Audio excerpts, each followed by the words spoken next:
Hello, you beautiful volunteers from Four Voices in Sydney and Western Sydney. I'm so pleased to be able to sort of join you this evening, and I hope you have a great evening with Gail, who has gone to no end of trouble to organise this evening for you.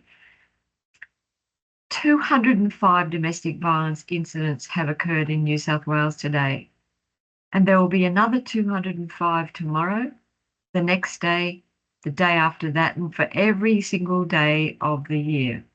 75,000 domestic violence incidents in one state in 1 year. A national crisis, the politicians and media say. You bet it is.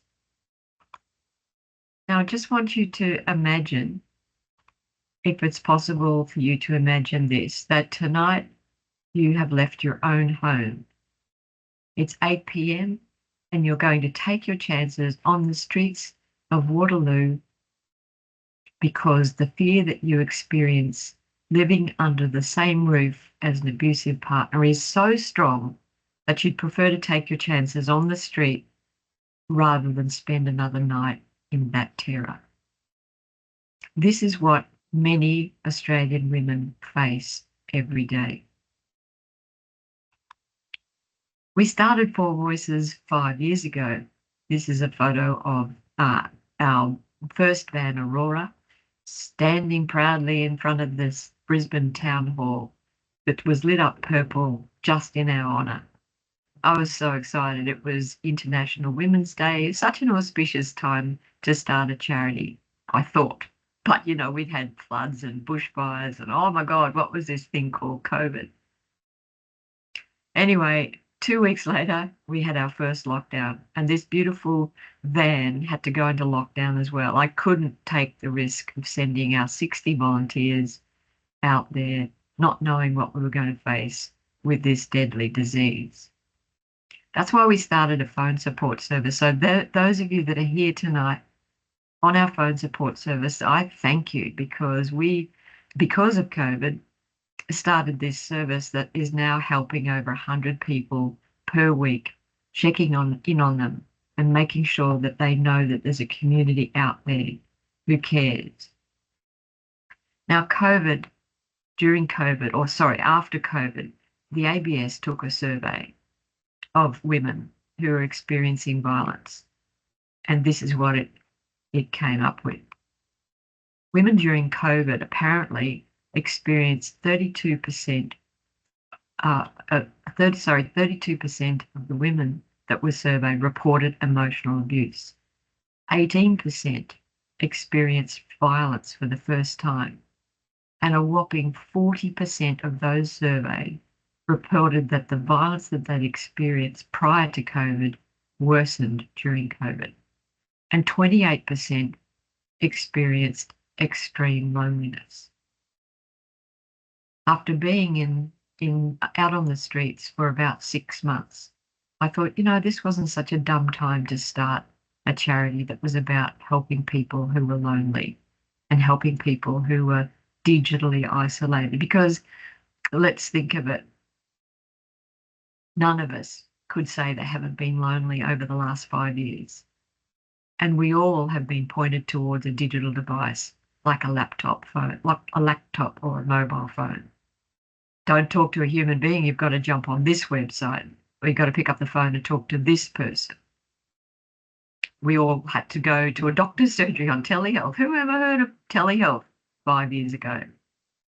We had to jump on Zoom meetings for job interviews. Now, you and I and many others adapted, but think of the thousands and thousands of Australians who did not. And these are the people that Four Voices endeavours to help. People like Shirley.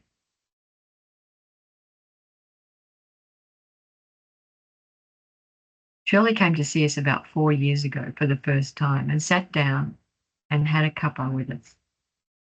White, no sugar. She used to come every week and she'd have exactly the same thing, a cup of tea.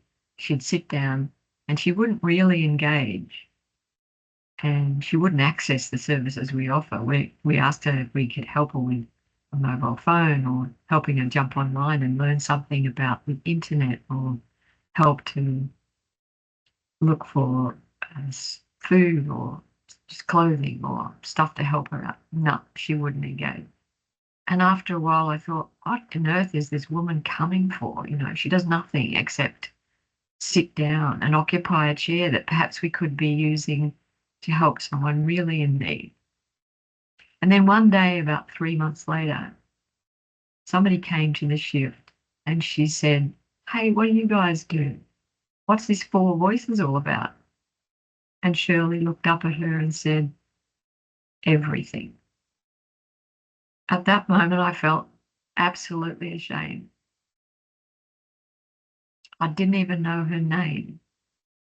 So from that moment onwards, the team and I learned all about Shirley. Not just her name, but the fact she had 4 children, 3 grandchildren. She learnt which of them had special needs. We learnt a lot about what was going on for her. The fact that she was in a toxic relationship for 30 years. Nobody spoke to her at home. And she was miserable and depressed most of the time. She used to come to see us every Monday, and we'd sit and engage with her and have a cup of tea. And it was the highlight of her week.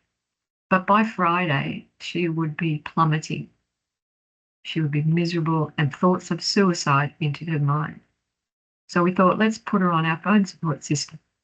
So we engaged a volunteer who was helping us from Melbourne. Her name was Mel.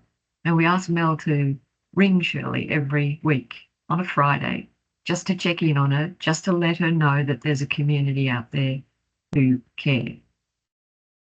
So Shirley was helped with us on Monday and helped with us on Friday. Mel used to encourage her to get through the weekend and come to see us every Monday. Now, 4 years later, Shirley still comes every week. She sits down and she has a cuppa, milk, no sugar. And I will never forget Shirley's name again. Now, our 6 vans across southeast Queensland and Sydney, Western Sydney, help over 250 women each week in 35 different locations. Our vans are purple hubs of connection that ooze welcome and acceptance. The way that we set these vans up with the awning, the canopies, the tables, the purple tablecloths are all part of the ambience that we want to create at Four Voices. We open the kitchen up. We offer coffee and tea and create this environment that people want to come and just share a chat and some time. There are no timelines, no deadlines, and no appointments. Today, Four Voices has 590 volunteers. 196 of them are in Sydney and 74 of them are in Western Sydney. What an amazing team that you have in Sydney and Western Sydney. I am so proud of you all. These 150 and more volunteers in Sydney help women every day, help seeking safety for women who are fleeing violence, help find food, clothing and shelter for women who are homeless, help find jobs, secure accommodation, whatever it takes to help people in need. It's an amazing service that offers so much to so many, and I thank you for being part of it. Do you know, during COVID, the world galvanized the best scientific minds on the planet to come together to form a vaccine for this toxic virus. In record time, they produced not one, but several vaccines. And here we are 5 years later living with COVID. But you know, the pandemic of violence and homelessness is way worse than COVID. And still we have not found a vaccine to combat this virus. But you know what I think is that the vaccine for this pandemic is quite simple. We don't need the best scientific brains around the world to build or develop it. We don't need to house this vaccine in a refrigerator or have it administered by mental health practitioners or medical health practitioners. For the vaccine for this pandemic, the one that I call the pandemic of disconnection, is simple. It's connection and collaboration. I think if we gave unlimited boosters of connection to people all around the world, that we would lick this problem of domestic violence and homelessness. I sincerely thank you for the part you are playing to help us do this. And I hope you have a marvellous evening tonight. Thank you, ladies and gentlemen.